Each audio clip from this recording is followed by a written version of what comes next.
Hey guys, what's going on? My name is Ahmed Rashwan and today we're going to be discussing Log4J.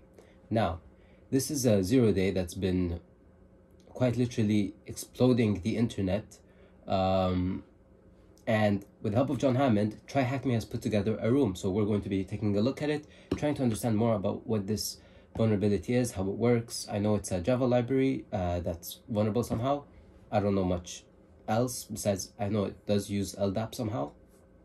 So we're going to be taking a look at it and basically going through the walkthrough together. So without further ado, let's get started. Right, so over here I'm in my tryhackme. I've logged into tryhackme and we can see here new rooms. We have John Hammond released Solar exploiting Log4J.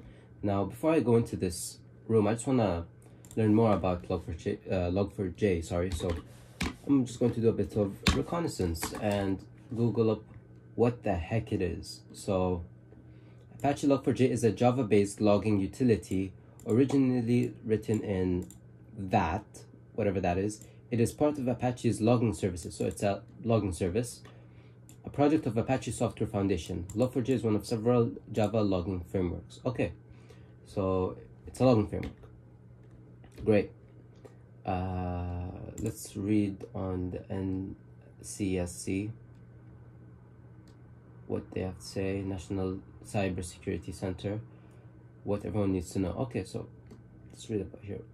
Last week, a vulnerability was found in Log4j, an open source logging library commonly used by apps and services across the internet. If left unfixed, attackers can break into systems and steal passwords and logins, extract data, and infect networks with malicious software. Log4j is used worldwide across software applications and online services, and the vulnerability requires very little expertise to exploit.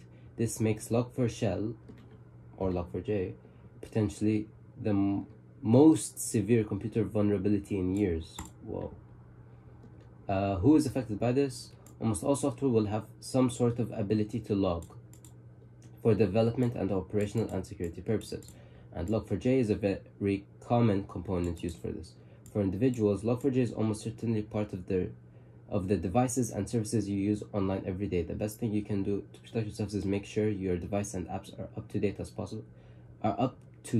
as possible, and continue to update them regularly, particularly over the next few weeks. Okay, so we can see here that modern software can be large, powerful, and complex rather than a single author writing all the code themselves.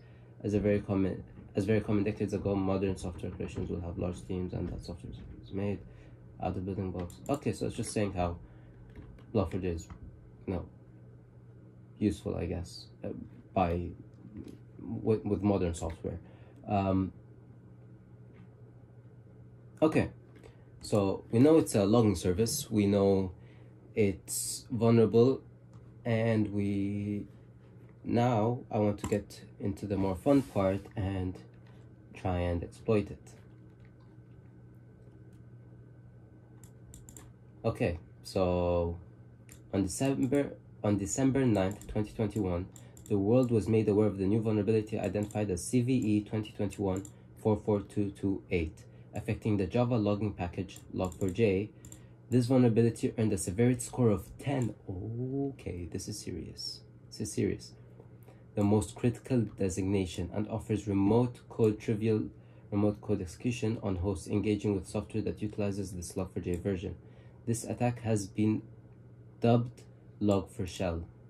Okay, so basically attacking a Log4j is called Log4Shell, because I believe you can get a shell back. I've watched John Hammond and David Bumble do videos on this. They've hacked Minecraft, and basically you were able to write a certain, I believe, a command in the Minecraft chat, and it would somehow get a remote code execution. I can't remember how they did it exactly. I'll leave a link down in the description if you want to watch their videos. They're both amazing. They're very, very, very fun. David uses Python, and John Hammond does a more manual approach. So it's very, very, very great. Two very great videos I would really recommend you watch Today, Log4J's version 2.16.0 is available and patches this vulnerability. JNDI is fully disabled, support for message lookups is removed, and new DOS vulnerability is not present. Okay, just a quick look up. What's JNDI? The Java naming and directory interface. Okay. However, the sheer danger of this vulnerability is due to the ubiquitous logging package.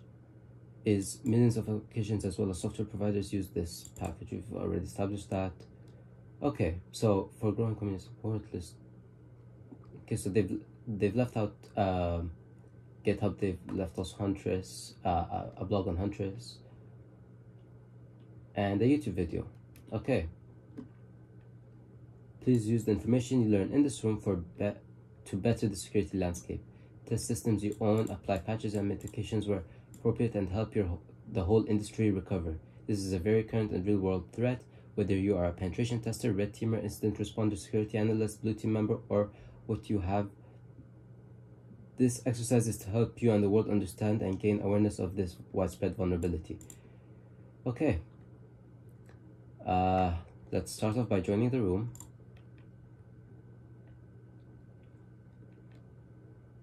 And then we can move on to starting off the machine, because this will take a while. Yeah, it'll take a minute. So read above and deploy the target. Okay, we're doing that. Recommend you use the tryhackme web-based attack box for this. However, instructions to exploit this locally are detailed. Start the attack box. Click the blue start attack box button. Okay, perfect. Okay, first things first, we're going to have to do some recon. Before I do this, I'm going to get logged into their I'm going to start up the OpenVPN, because I'm going to be using my Kali machine as opposed to the attack box. But that's just preference. You can use the attack box if you like. I'm going to use the attack box, so I'll get connected and we'll carry on this video. Okay guys, I'm back and I just got connected. Everything's good now, so the machine is deployed, so we're ready to start understanding more about what this is. So first stage, reconnaissance. So I'm going to quickly copy paste this IP address. The target's virtual machine includes software that utilizes this vulnerability, Log4J, and offering you a playground to explore the vulnerability. Okay, so there's a fake target that the target virtual machine includes software that uses, so yeah, there's software that uses this vulnerable Log4J package. So we're going to be playing around with it and figuring out how it works. After deploying your virtual machine, you should find that the IP address access is okay. To begin, start the basic recon system. Some web ports are open on this machine. This is best done with an institution like Linux, prior to OS, but with Nmap. Okay, so quickly going to start up Nmap. So Nmap, there we go, and I'm just going to replace that with IP address. Okay, we can see we have port 22 open. We have okay, we automatically see some things. So we have port 22, which is open SSH, and we also have RPC bind. I'm guessing that I have no clue what that is. Let's look up what that is. What is RPC bind? Is a closed analog of bind, or really any DNS server it recalls correctly to. Okay, utility is a server that converts RPC programs numbers into universal addresses. Okay, okay,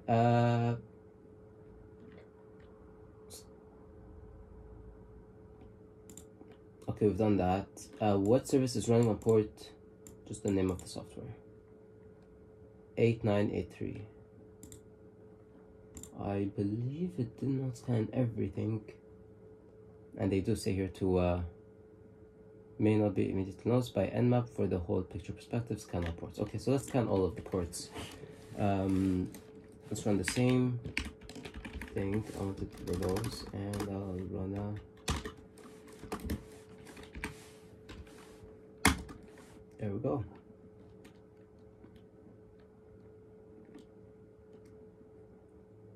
Now it's going to scan all 65,535 ports, and we should be able to see the service running on port. Well, crap. Let me stop that right there. I forgot to run a... Okay, no. That should work.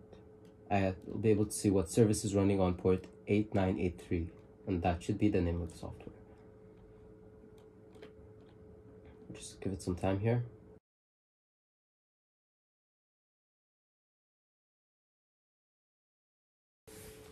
Okay, so Nmap is done, and we found that on port 8983 it is using Apache Solar. So that's the name of the software. So I'm going to copy paste that, because that is our flag or answer. Submit. There we go. So now discovery. Okay, this log machine is running Apache Solar 8.11.0. My bad. One example of software that is known to include this vulnerable Log4J package. For the sake of showcasing this vulnerability, the application runs on Java 1.8.0_181.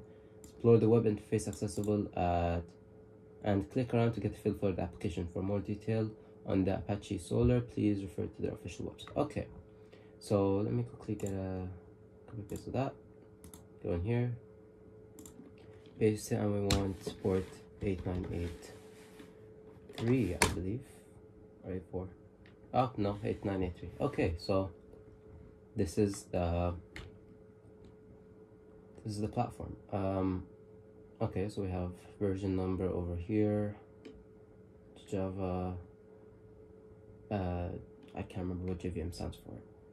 What does JVM stand for again? It stands for Java Virtual Machine. Okay. Okay. We can see the logging here, so we can see what's happening. So we can keep auto refresh on. Core admin, name, instance, data, config, schema. Okay. Thread dump. Okay, so this is what's happening. Destroyed. Okay. Java properties. Some properties. Okay. So. Okay, what next? Let me close all of these tabs, except this. Okay, so this instance of Apache Solar is provisioned with no data whatsoever. It's a flat vanilla and absolutely minimum installation. Yet at its core it is still vulnerable to this Log4Shell or Log4J, CVE vulnerability. So take a close look at the first page visible when navigating to. Should be able to see clear indicators that Log4j is in use within the application for logging. What is the argument set to display on the front page? So the dsolar.log.dir. Okay. dsolar.log.dir is set to var solar logs. So that's the directory right here. And that's our flag. There we go. Download the attached files accessible on the top right of this task, so right here. See some example log files with solar storage file, if just to get a feel for what it is displayed in what log.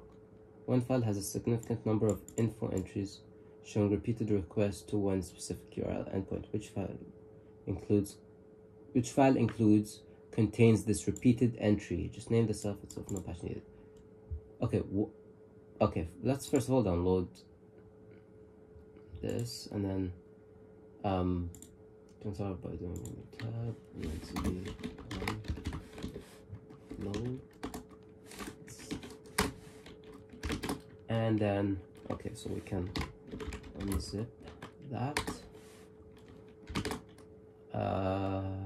Okay, that was a mistake.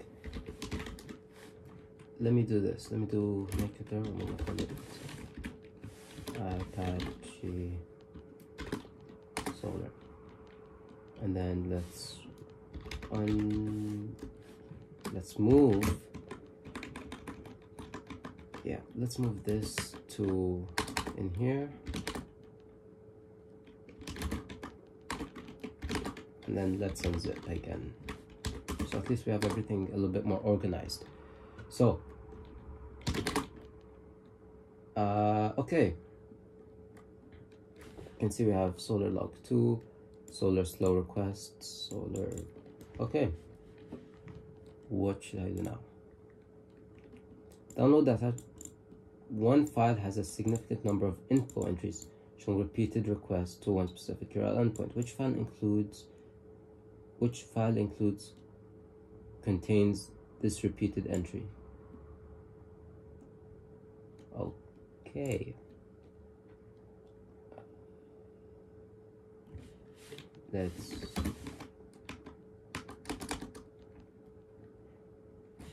Okay, this does have repeated info. This does have repeated info. Maybe let me try and check out one more. Let's try this. Okay, that has nothing.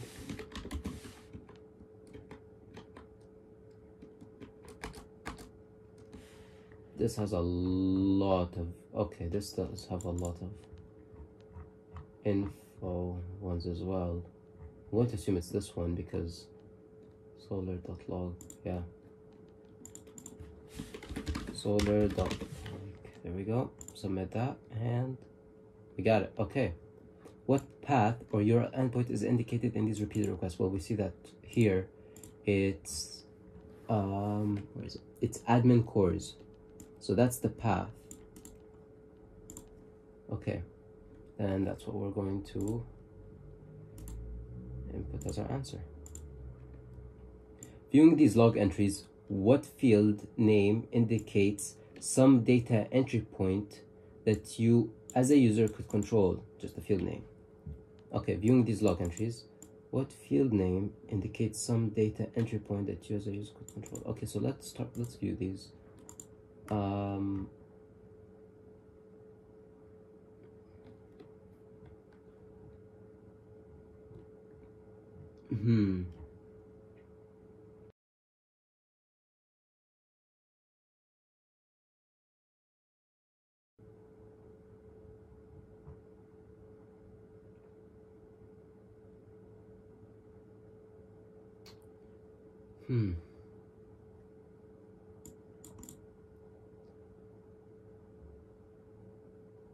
Okay, let's see. What am I typing? It's not the first one, it's not the second one, it's the third one. Oh wait, is it parameters? It's this. It was! Wow. Well, that was pretty obvious. Huh, okay. Proof of concept. Okay. Note that the URL endpoint that you have just uncovered needs to be prefaced with a $prefix when viewing it from a web interface. This means that you should visit. You also notice that the parameters seem to be included in the log file. At this point, you may already be beginning to see the type factor. Yeah, so I think we're going to use the parameters. Just going to simply do that. And that's not my 10.10.19. Oh, it is.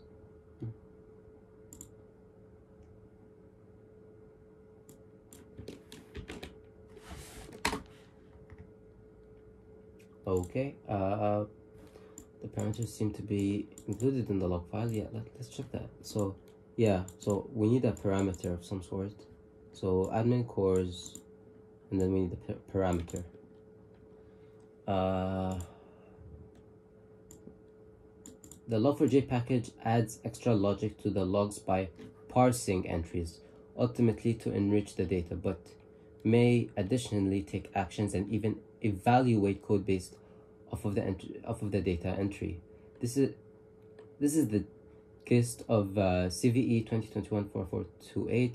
Other syntax might be in fact executed just as it is entered into the log files. Some examples of the syntax are, okay, so we can general payload to abuse this Log4j vulnerability. The format of the usual syntax that takes advantage of this looks like so. JNDI, LDAP, attack control, host. Syntax indicates that the Log4j will invoke functionality from JNDI or Java naming and directory interface, which we looked up earlier on. Ultimately, this can be used to access external resources or references, which is weaponized in this attack. Notice that the LDAP, what is LDAP? I know it's something to do with lightweight directory access protocol. Okay. All right. This indicates that the target will reach out to an endpoint, an attacker control location. In the case of this attack with the LDAP protocol, for the sake of brevity, we will not need to cover all of the ins and outs of details of LDAP here, but know that this is something we will work with as we refine our attack. For now, know that the target will in fact make a connection to an external location. This is indicated by the attacker. Okay, the next question is, where could we enter the syntax? Anywhere that the data logged by, anywhere that has data logged by the application. So if our application has somewhere that the data is being logged by the Log4j library, that's where we can abuse it.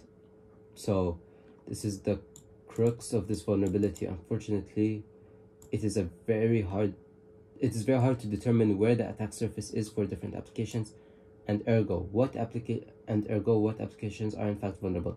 Simply seeing the presence of Log4j files doesn't clue in on the exact version number or even where or how applications might use this package. Think back to the previous task. You already discovered that you could supply parameters to the URL, and now that you have a better understanding of how Log4j works, you should understand that this is where you supply your inject syntax. You can simply supply HTTP get variables or parameters, which will then processed and parsed by Log4j. All it takes is this single line of text, and that makes this vulnerability extremely easy to exploit. Wow, okay. This is real. This is the real deal here. Okay. Wow. Other locations you might supply this NGI.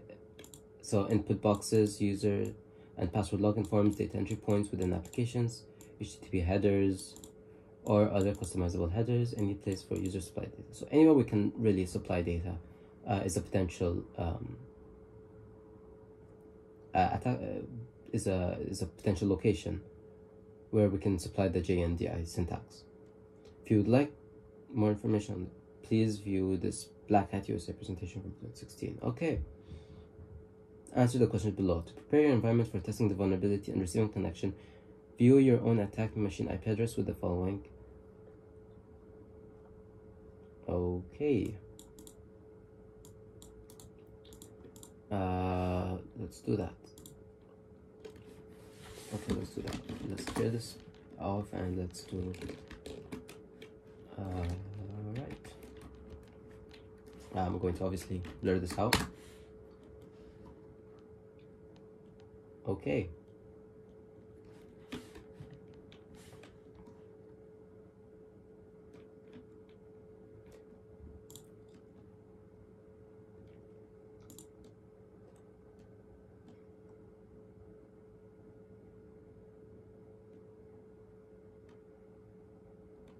Next, we want to prepare a netcat listener. Okay, so let me clear this page up and let me do IP address show tunnel 0. Will that work? Yeah, there we go. Okay, so that's my IP address right there, and we want to start a netcat listener. So netcat tag LNVP,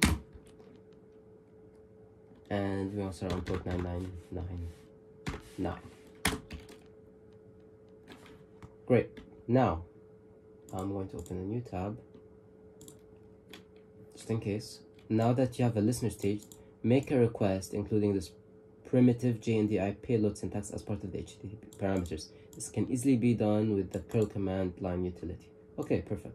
So we just need to do this. Okay.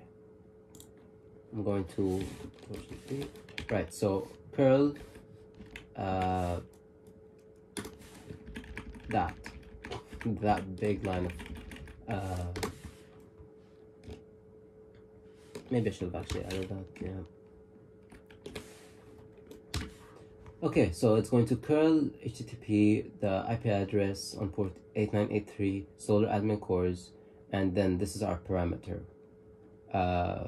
Foo equals, and then this is the LDAP, JNDI LDAP, and then here we're going to replace our attacker's IP, so I need to go back and look at that.